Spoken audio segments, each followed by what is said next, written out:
I'm glad we're finally able to do it. It's been a long time coming.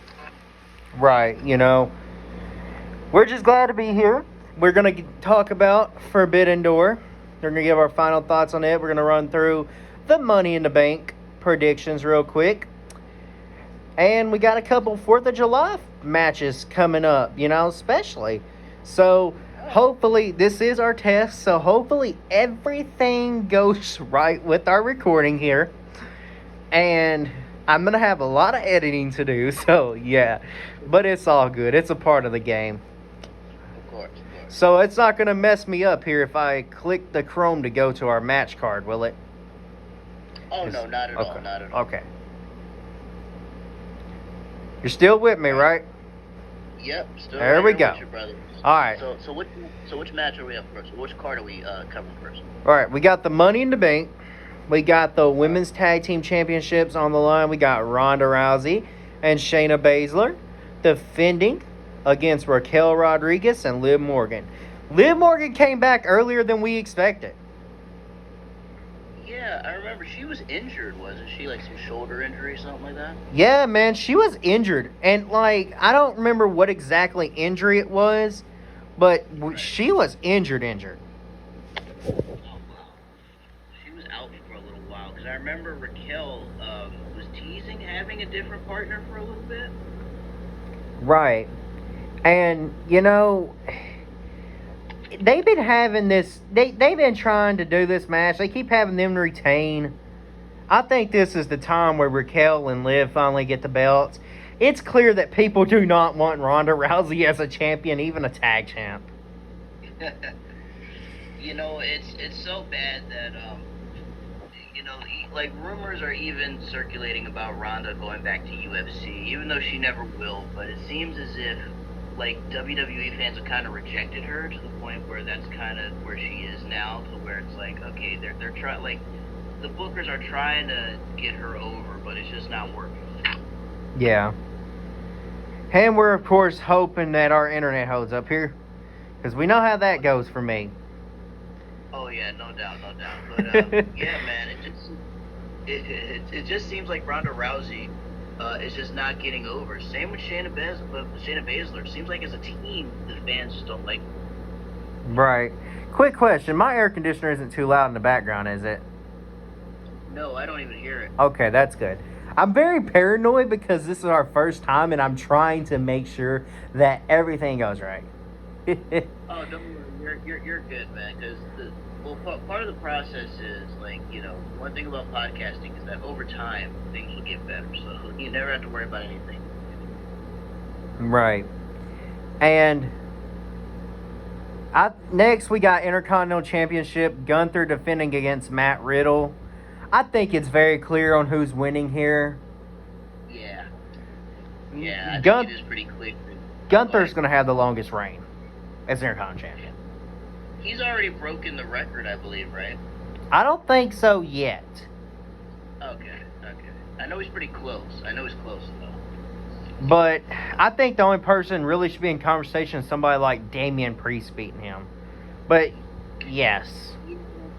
I agree. It should be somebody like him. I'm actually surprised Matt Riddle is being featured more, because last I heard about him, man had a good rehab. The locker room didn't like him well, so I'm kind of surprised to see him getting pushed in this manner. Right. Then we got Cody Rhodes and Dominic Mysterio. I heard this was main eventing. I care more about this than I do another Cody and Brock match. Yeah, I do. I understand what you mean. I actually prefer this over Cody and Brock, because the Cody and Brock storyline never made sense to me.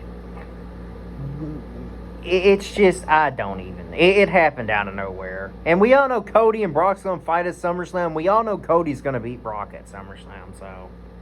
Exactly. I think go ahead. I think it's safe to say Brock's going to show up in this match. Yeah. But I don't think Cody's losing here. Yeah, I could see Brock either showing up during the closing moments of the match, or maybe afterwards make some sort of random surprise appearance and attacks Cody Rhodes. It seems like either one could be possible. Right.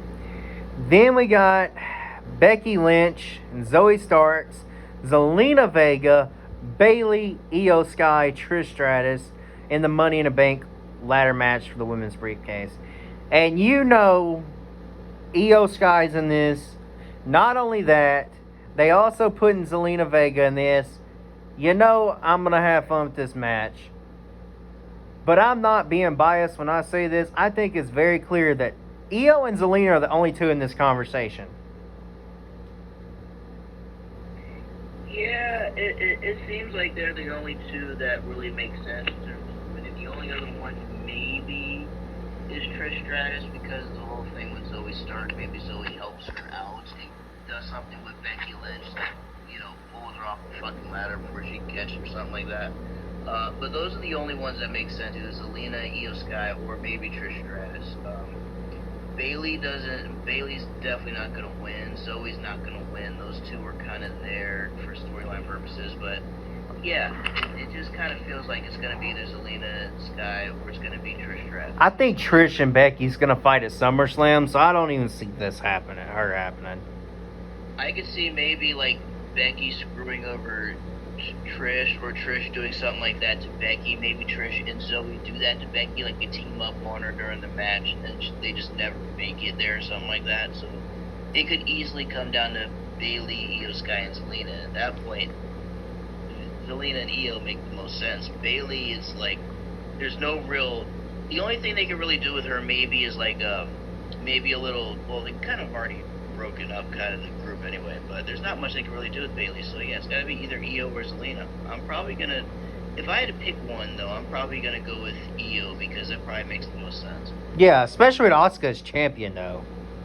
Yes, that's another thing. She is champ, so it's with Zelina it's interesting, but I don't know if that would be a big story. I think with Io Sky, it's a much more interesting one between the two, so I think that's probably the direction of it.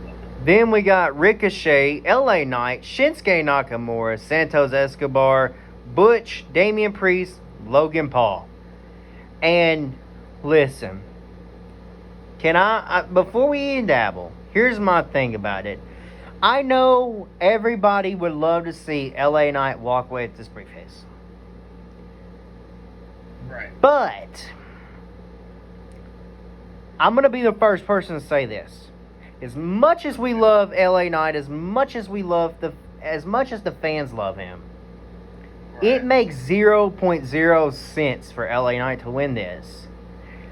When the Money in the Bank briefcase has to be focused on the World Heavyweight title. Yes. And he's not even, to be honest, he's the type of guy that I could see, in the future, we talk, you mentioned people that could dethrone Gunther. I feel like he could be one of the people in that conversation, because I'm with you. He's over, but he's not a guy you give the world title to yet. It's too early. But when you look at it, as much as people are going to hate it, Logan Paul and Damian Priest make the most sense. Because Logan and Seth have problems, and I know that feud's not over yet. Right. And Damian Priest deserves his moment, but I just don't see it happening here. I think you clearly got to have him and Finn's feud first. Yeah, I agree with that. With Priest, you have to have kind of the breakup of the Judgment Day type of storyline first before you have him off on his own. With Logan Paul, because of the history with Seth, that one seems like it makes literally the most sense out of everybody, because they're probably gonna Logan Paul. And here's the thing that I kind of fear is that Logan Paul wins it, he cashes in, and unlike some other winners of the past where they cash in and lost, like a Mr. Kennedy or like a Baron Corbin or somebody like that, he actually ends up winning it for real. And mind you, even though he won't have, say, Roman Reigns' belt, he's still having a belt that says World Heavyweight Championship. And I don't know if that's going to turn fans on. That's kind of like when Jake Paul, was on his way to becoming a champion, and then all of a sudden he lost to a real boxer. It's kind of like, I don't know if you want to put the belt on a Paul brother, but it feels like the UFC wants, not the UFC, the WWE wants to do that. Well, see, this is what I've said. Because I heard this in another podcast. I believe it was the Good Mike Work. You could have Logan win it, cash it in at Money in the Bank maybe, or on Raw. And you could have him to do a couple media things with the belt and podcasts. But once SummerSlam rolls around, you got to give it back to Seth. That would work. And the reason I say that would work is because right now, if we're being honest, even though that world heavyweight title belt looks good, it seems like the way it came about is nonsensical because Roman already has 2 belts, Mm-hmm. and even though he's not an active champion, putting a belt, like bringing a 3rd heavyweight title belt in, it feels like a consolation prize, like a participation trophy or something. It doesn't feel like a real world title belt. So if the WWE really wants to give it importance, or they want to put eyeballs on it, technically making Logan Paul as champion is the way to do that, as crazy as it sounds. Yeah. And I don't know. I just feel Logan's winning this personally. He is. I agree with you there. I agree with you. Usos and versus Roman Reigns and Solo. This is the best storyline in wrestling right now. I don't care what anybody says. You're correct on that. This storyline has been perfect Yes. to see the fall of the bloodline. And you want to know something interesting? I think it's even better than when I'm a guy that grew up like WCW, WWF. I like this better than the NWO storyline. Because what I like about the bloodline is it's clear, the stories were there, the stories were consistent, everybody played their part perfectly, the breakup was perfect, it was drama filled and it had the crowd into it. With the NWO, when they tried to create a story similar to this, they dragged it on, like Bischoff and Hogan dragged it on forever with no end in sight. And when the breakup happened with Hall, Nash, and him, it didn't feel as important. With the Bloodline story, the formation felt important, their reign felt important, and then when they broke up, it was high-level drama at its best. And to be honest with you, I agree with you. Easily the best storyline around. I like it, and I hate to say this, I like it a little bit more than the Bullet Club storyline. Because that one to me seems like you know what I mean? Like, Yeah. Bullet Club, yeah, like the early days of Omega, it was brilliant. Omega, AJ Styles, Prince Devitt. Now they have... You can even put Jay White in the conversation. Yes, Jay White as well was brilliant. It's like now that they have like Dave Finlay there, I like it, but it doesn't have that same Bullet Club feel to it. With Tama Tonga, Tangaloa pretty much kind of, in their own firing squad, it just didn't feel as good. The Bloodline story is just perfect up and down, and it's literally the best I've seen. And again, a lot of old WWF, WCW fans may not like me saying this, but it's the truth. Right. Any story better, Bloodline was better than anything in WCW. And I'm somebody that lived through the WCW era, the good and bad. And the WWF, their storylines were good, but nothing like this. Nothing like this. This Bloodline is easily number 1, like you said. Right. And I think it's safe to say here, I think the Usos have to win this. Because if you're going to do Roman versus Jay or Jimmy at SummerSlam, you have to have... They can't lose this. That don't make sense then. Right. And plus, there's also not only that, there's also the storyline for Solo. Because it's clear that they want, like, even though Solo is with Roman, they have to start planting that seed of when, Solo's turn to leave finally happens. And one of the ways it starts is if they lose to the Usos in the Bloodline Civil War, because at that point, Roman's going to look at him and be like, why do I need you? You know what I mean? And he's going to start to do the same stuff he did to Jay and did to Jimmy, the whole manipulation. And really, like you said, if you want to jumpstart Solo in this story, because he's already played a big part, but if they want to jumpstart him, the Usos need to win at Money in the Bank. That way they can start Solo can start pretty much his story arc in the whole thing. Right. Now we got Seth Rollins and Finn Balor. This is going to be banger. I mean, this is going to be a banger. And you know how much I really want to Finn Balor to be able to be world champion. I wanted Finn Balor to win the tournament. You know what? I'm glad you said that too, because remember when Finn Balor became Universal Champion, Yes. and then he had that shoulder injury, and we were robbed of it. Yeah. I felt like the best way for WWE to make up for that title reign that we lost was to put the belt on Finn Balor that night.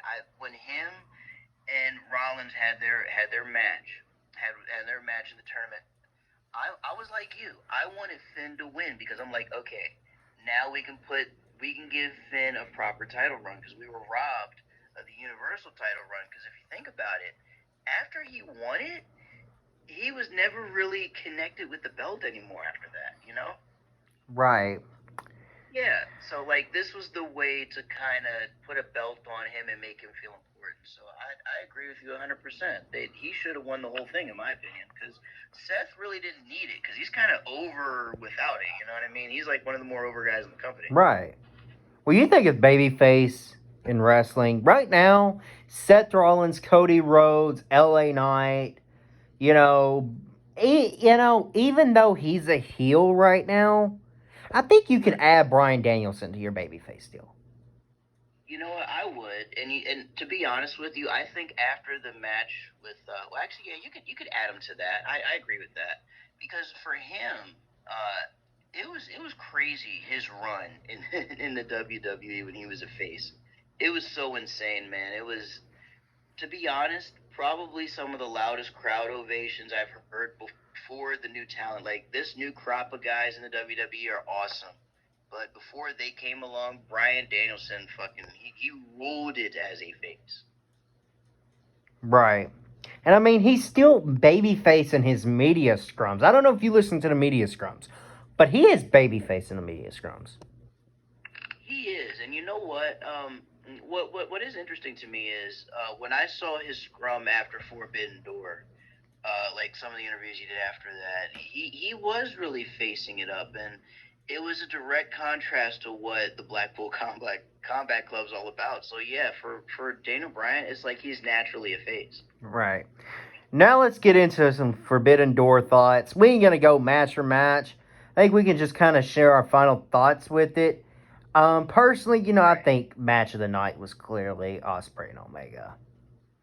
I agree. And you know what?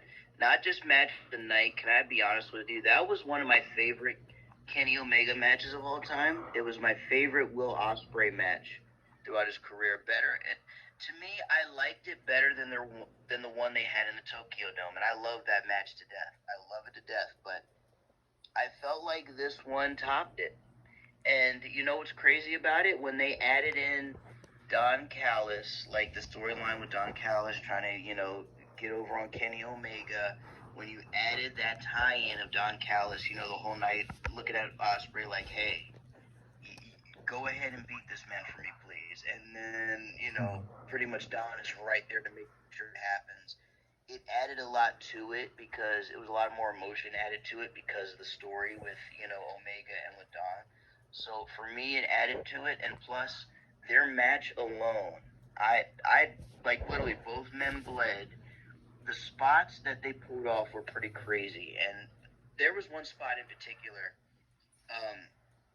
where Will Ospreay dropped Kenny Omega directly on like his head and his neck. I thought he was going to be paralyzed. I'm dead serious. Dude, we were all scared at that. When I saw that spot, I jumped out of my chair. I said, there's no way his neck is not broken because Ospreay dropped him right on his head. Mm-hmm. And it would... Oh, go ahead. No, you can go ahead. Finish saying. Oh, yeah, but just that spot alone, along with the risks that these guys took, to me, bro, that was Kenny Omega the Cleaner that I saw that night. Mm-hmm. And if you think about his run in AEW, it's been a good run, but it's not the Omega that we saw in New Japan that was trying to basically kill himself with the stuff that Right. he was doing and the spot And going on. This was not only the best Kenny Omega match in AEW. I think it's like top 5 for him. yeah. Now, and and I'll defend, what you just said about Omega not being the one New Japan. And I know people want him to wrestle like he does in New Japan, like he did in New Japan. But he cannot physically do that in a company that has a weekly show. You know what? That's a good point. I'm glad you brought that up. That's a very good point. I didn't think about that. There's a reason why New Japan goes on tours with small tag matches before they do these big singles matches. There's a reason why they take breaks in between. Because if they were doing it weekly, these wrestlers could not walk. Oh man, you're not kidding. They would be like hunched over and slumping around like Inoki was for a little bit toward the end. No, not Inoki. What's the other Japanese legend I'm trying to think of right now?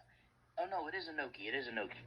Because Inoki toward the end, you saw how he looked, man. He was like hunched over and stuff, like he could barely walk sometimes. Right. It's funny you say that because when I think about Japanese legends like Hayabusa, for example, who's like Hayabusa was like one of the original high flyers in Japan. He was in a company called FMW, and this was crazy.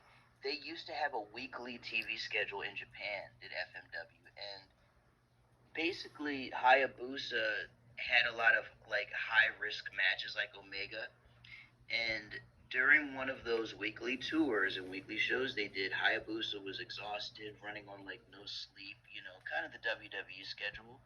He tried to do a simple moonsault off the middle rope, and not only did he botch the move, but he broke his neck and paralyzed himself, and his career was over. So the fact that you mentioned that, the fact that they take breaks and everything, it is needed for that style of wrestling. It is. Yeah. And, I will say about this match, it was also a mixture of AEW and New Japan. Yes, it was. You had New Japan stuff in it, then you had AEW stuff. I think it worked very well. And then as for Bryan Danielson and Okada, go ahead, get your opinion on that. No, actually, I was actually agreeing with what you said. It was a little bit of both, and the only other thing I was going to add is that match should have been main event because as you're going to talk about with Danielson and Okada, I don't know how they could follow that up. To be honest. Danielson and Okada was a good match, but it wasn't what we expected. I'm not going to say it didn't live up to the expectations or not, but I think we expected it to go different than what it did. I did. Yeah, you're absolutely right. And you know what? It's okay to say that it didn't meet expectations because in a way, I expected a bit more. When I saw Okada tap to that weird finish, I couldn't help but think to myself, I said, either they're working limited because Bryan Danielson had a broken arm, which x-rays confirmed later on that he did. Either they were working limited or like maybe they were running short on time for the pay. I don't know what it was, but it just didn't feel like the match that I feel that we were gonna get because you think Danielson Okada, you're thinking a 5-star classic that's gonna go a good 30-40 minutes or so. But after what Omega and Ospreay did, I don't think anything they could have done would have torn down the house, to be honest, because they pretty much owned the night with that match. Absolutely. And I think him tapping is storytelling, honestly, because I think we can have another match at Tokyo Dome. Oh, I agree with that. They have to have a rubber match. A rematch. So does Omega and Ospreay, though.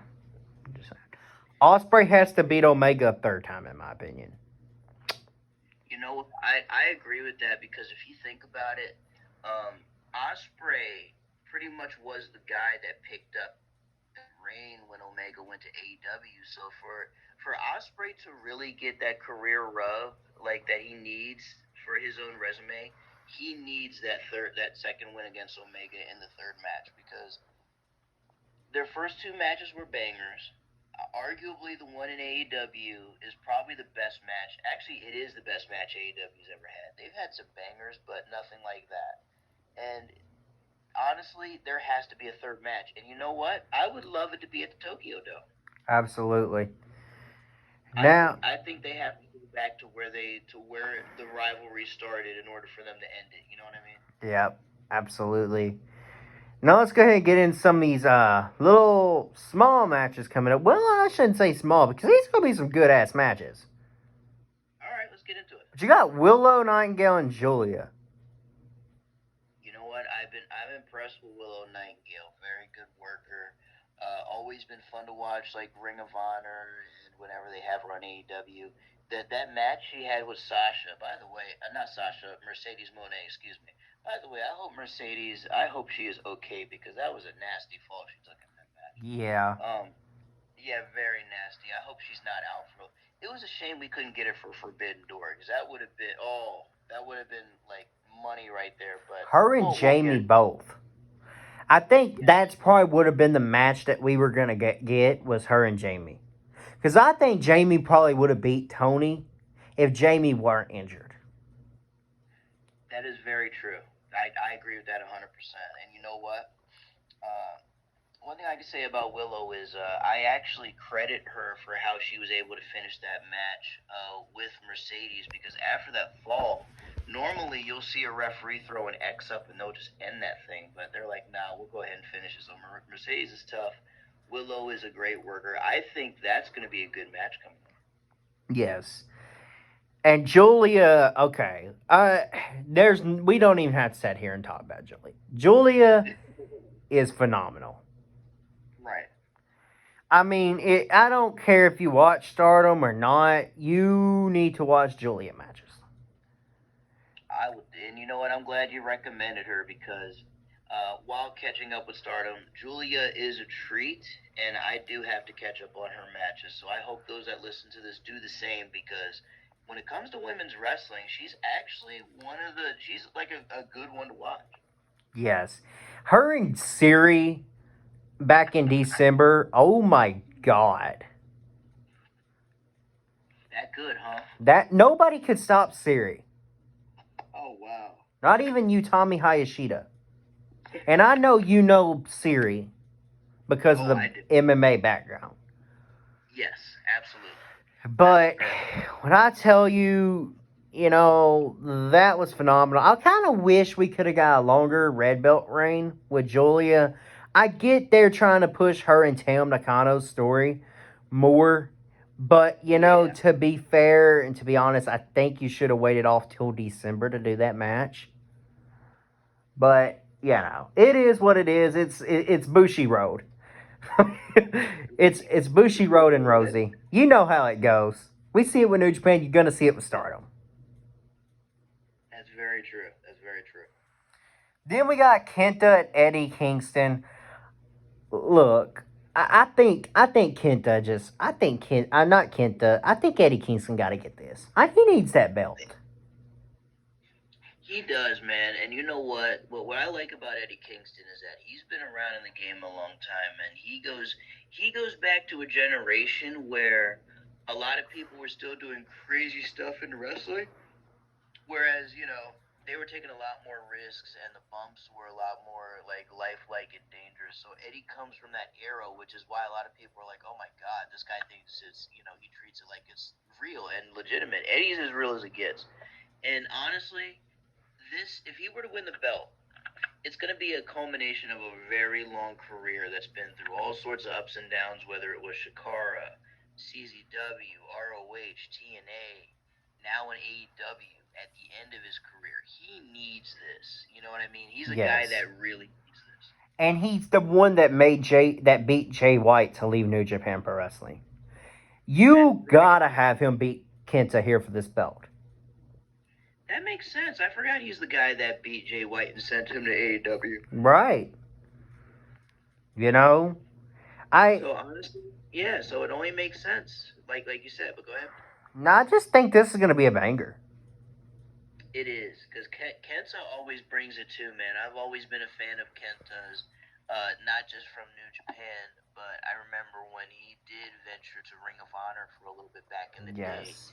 and he had a very good run. I remember when AEW brought him in for like basically a match. They should have brought him in for more than that, but his Ring of Honor run was honestly one of the best runs I've seen by a Japanese superstar in America. And the fact that he's killing it in New Japan makes me very happy. So that's going to be a banger of a match. I hate to see two wrestlers that I like in that spot because I have to pick one. But you know what? Eddie needs it more. So I'm gonna be Eddie Kingston on this one. I hope he gets it. I love Kenta to death. But, I do. and I've defended Kenta several times on Twitter. But I love Eddie Kingston a bit more. So, I got to go Kingston here. Absolutely. I'm right there with you. And now, we got another match here that's going to be Jon Moxley taking on the man that has me blocked on Twitter for some reason. I still don't know why. El Desperado. Yeah, that is very random. Is it like did you? I assume you never interacted with him before. I don't even tweet about it. I think I have only one thought on why maybe I got blocked. What happened? I think it was him and somebody was arguing. I think it could have been Kenta. I don't remember who exactly it was between, but I'm pretty sure him and somebody was arguing. I think I seen tweets related to that. I feel like it was Kenta, and I retweeted Kenta's tweet. All I know, I looked on El Desperado's Twitter one day, and I was blocked. So you got blocked because of a retweet. Well, that's a bit that's a bit soft of El Desperado. Maybe that's the reason. Maybe he just blocked me because why not? Who don't want to block Takaya? Who don't want to block the real Tokyo Prince? Oh man, that's crazy. You know what? He might be intimidated. You never know. Exactly. And Jon Moxley got to bring his son with him out there, right? Oh, absolutely. He's got to do that. Listen. Speaking of, go ahead. No, let's hear it. Speaking of Jon Moxley, I actually have him winning this fight, this match. It's funny because with El Desperado, as good of a talent as he is, I don't see him beating Jon Moxley in Japan because Japan Jon Moxley is different than AEW Jon Moxley. Yes, it is. I like Japan Jon Moxley a little more personally. I feel like he's a little more rated R-ish in a way. If that makes sense. He is, because one thing about American TV is that as violent as he is and as much as he bleeds every single week, there's only a certain level he could actually go on TV, whereas in Japan, he could take it to any level he wants. He can take the violence level to any level he wants, and it'll be perfectly acceptable in Japan. Absolutely. And, I do have Mox winning this, but personally, for me, on this whole Shota Umino thing, it ain't none against Willer Yuta personally, but everyone in this world would prefer for them just put, they would not be mad if they replaced Yuta with Shota. You know what? I'm actually surprised that Yuta is in the Blackpool Combat Club. He just does. It seems like a guy that wants to fit in, that did what he can do to fit in, but he just looks out of place. Right. And I think at this point, I think Takeshita and Shota need to be added already. I mean, you got Shota teaming up with Jon Moxley and Claudio in Japan as it is. And then you got Takeshita with them in AEW. Oh, yeah, so it's like, why would already not in the group? I don't get that. Like, Takeshita, is in there because he turned on Kay, obviously. And John Callis just sort of creeped his way in there, but Shota makes way more sense. Yeah, I keep saying Takeshita instead of Takeshita. I don't know why. It's just one of them names. I think, yeah, it's like one of those names where where they have the American, Excalibur pronunciation, which is Takeshita, and then you have the Japanese version of it, and it's like I don't know which way to say. Right. And But by the way, what do you think of him as a talent? I loved him, bro. Like, everything I've seen from him so far, I've enjoyed. I haven't seen a whole lot of stuff from him, but what I have seen, I've liked it. I need to watch more of his matches. I am kind of a simp for him. I won't even lie, because he looks badass, man. He just looks like a badass wrestler. It's funny because for some reason, I want to see him wrestle two people. Obviously Kenny Omega, but for some reason I want to see him wrestle Ibushi. Right. And I just think, yeah, for some reason they get compared a lot. I heard Ibushi and him hate each other in real life. Yeah, that's one of the reasons why I want to see that match, because it's weird, because I think it's because of the comparisons. They get compared a lot, and Ibushi really doesn't like it, and Takeshita really doesn't like him either. So I feel like a match between those two would be hard-hitting and drama-filled. But I feel like... No, go ahead. Go ahead. Not to mention, if they want to make a storyline out of it, Kenny Omega can say, hey, I'm going to bring in... Well, a friend of mine is coming through to basically, back me up, and they bring in Ibushi. They could make a storyline out of it. So it does make sense if they ever went in that direction. I don't know if... I don't think Kenny and Ibushi are together anymore.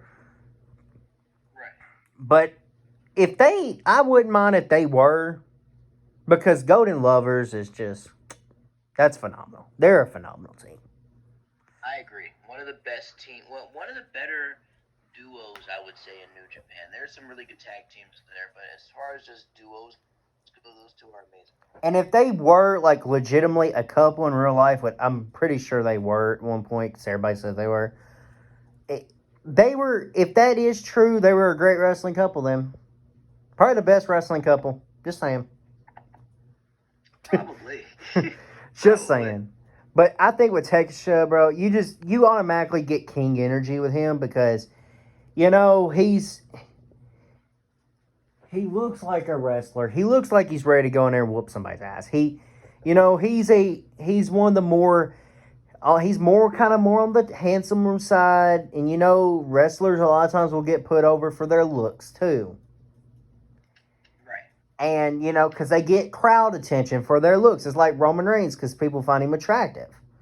Right. They were simps all over. So I think that does help with wrestlers sometimes.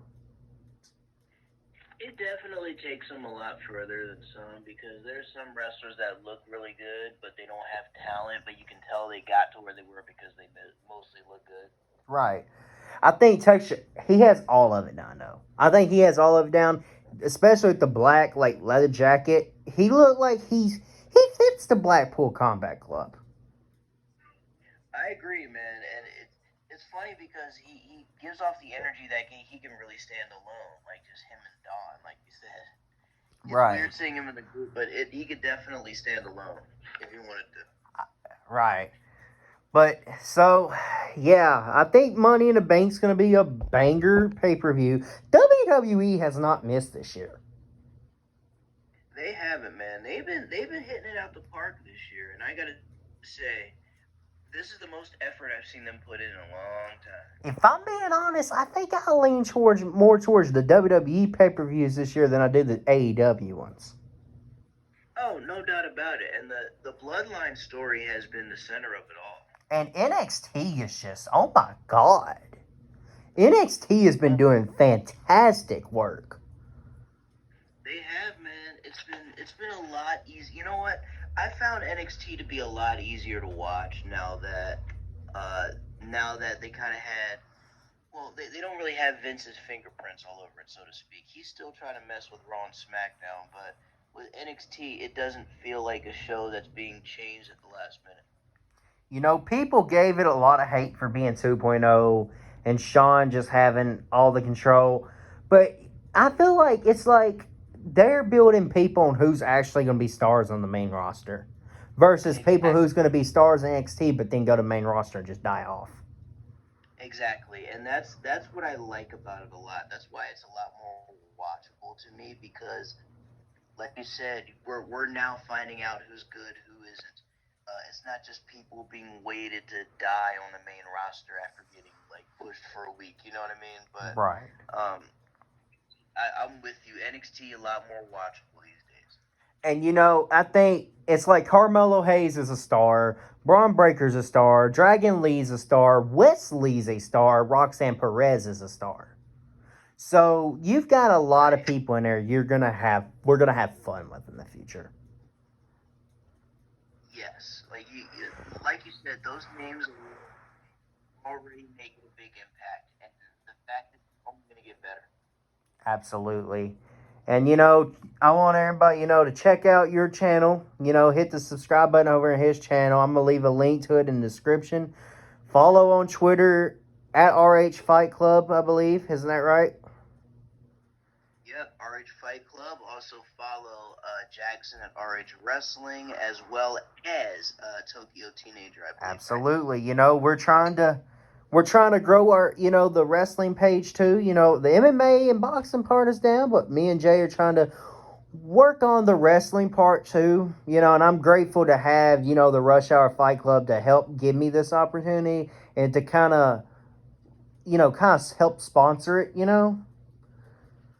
Yeah, because if you think about it, like you said, MMA and combat sports we pretty much have on lock, but we never really locked down wrestling yet, and that's what you and I are about to do. We're gonna basically add wrestling to the Fight Club, and it's gonna be good coverage because not only are we just gonna do WWE, AEW, we're doing basically everything beyond. We're doing a lot of Japanese wrestling, which we're even gonna have some lucha libre in there.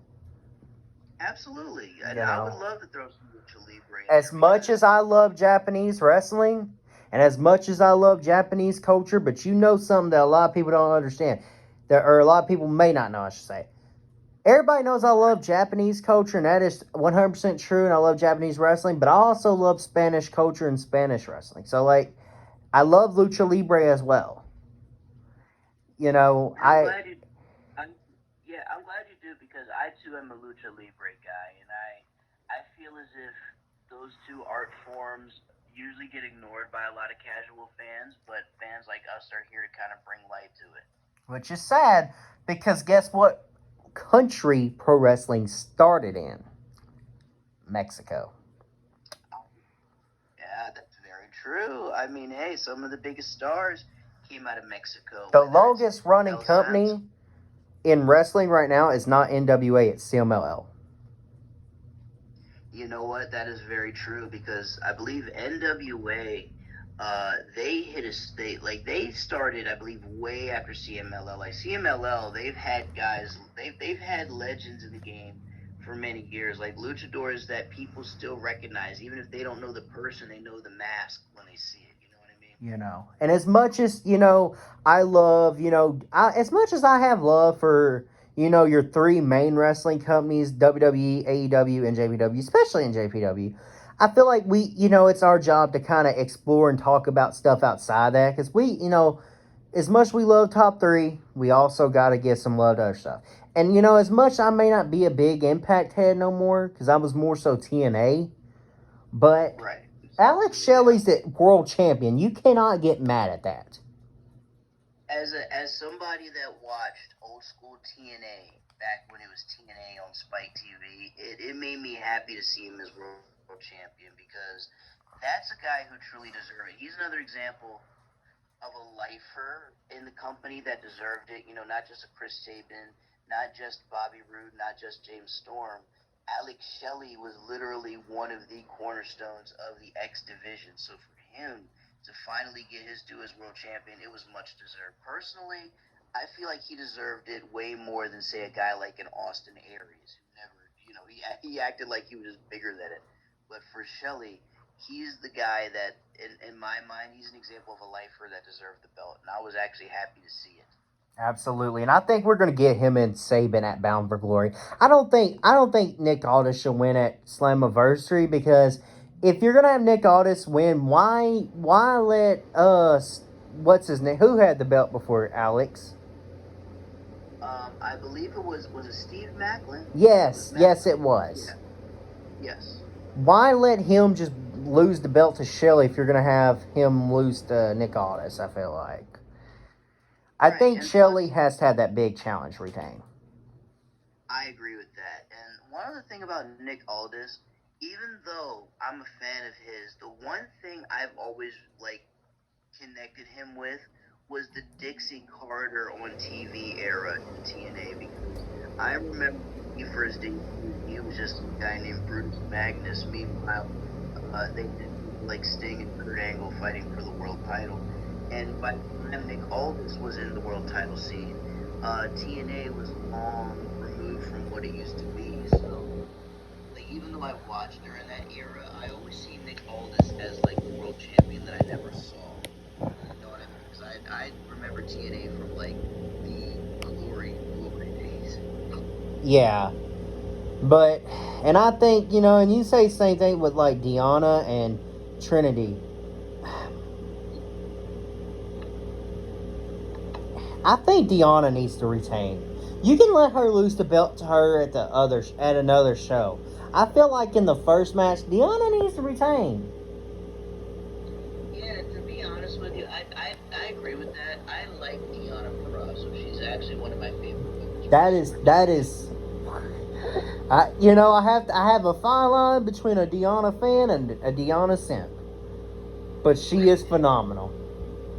She is, man. She's literally one of my favorite female wrestlers. Is she Latina? That's what I'm trying to figure out.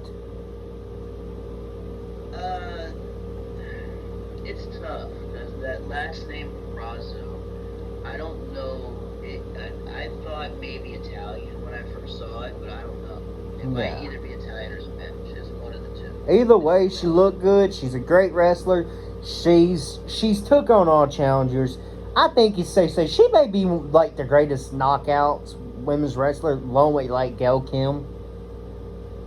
I think, yeah, I'm right there with you, man. I think that's another one. It's funny because Gail Kim for me was pretty much the face of the Knockouts division, because really it was her and Austin Kong's feud that started the whole division. So for Gail Kim, she's always class of the Absolutely.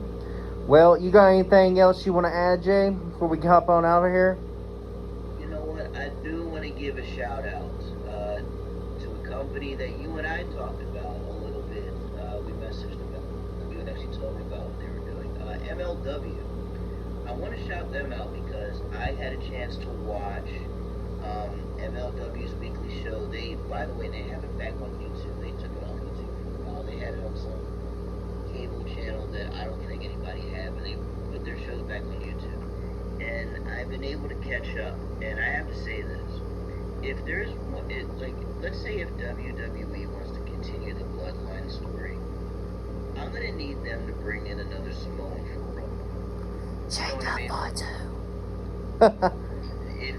if they want to continue this story, if they want to do a whole civil war, I'm gonna need some more Samoans to be a part of this.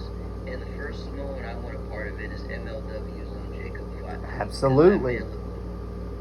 I still don't understand what it is he did to not get hired by one of the two companies, because every time I look at him, I said, this guy is too good to be here. What is he doing? You could really say one of the three, honestly, because he could fit in anywhere he goes. I heard the reason why Jacob Fatu didn't go, and I don't know how true this was, because he has a criminal background. Yeah, I think that's part of the reason why the Briscoes were not on TV for a long time. And so they, of course, once, tragically one of the brothers passed away, they finally put Mark on TV. Well, and it's not that. Oh, it's just that. I mean, you could have done Briscoes and AEW.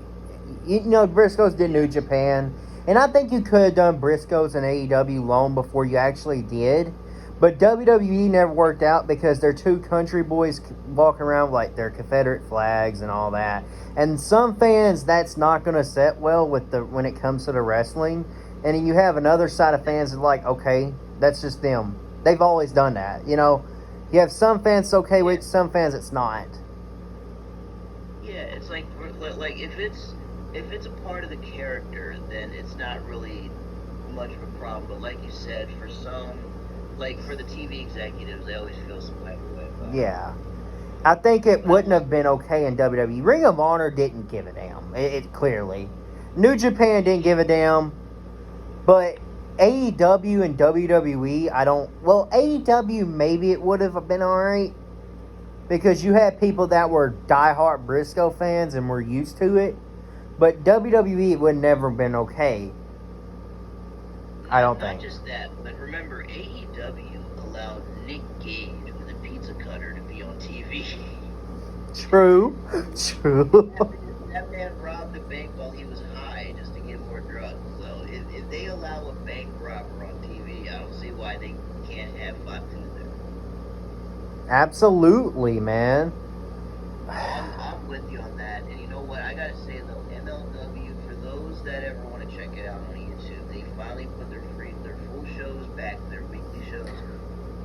I would say if you want like another show to watch, because obviously Impact's very good. We talk about the big three. If you want another show to watch, personally, NWA it's more missed than hit in my opinion. MLW I think is another one to watch. It's only like an hour-long show. I wish it was longer because their rosters were Absolutely. But I think they only film at a certain amount at a certain time, and a lot of their shows are on delay, I believe. But if you are a fan of Lucha Underground, they do a lot of Lucha Underground similar stuff. They got Lucha Underground people there. The owner of Lucha Underground's there.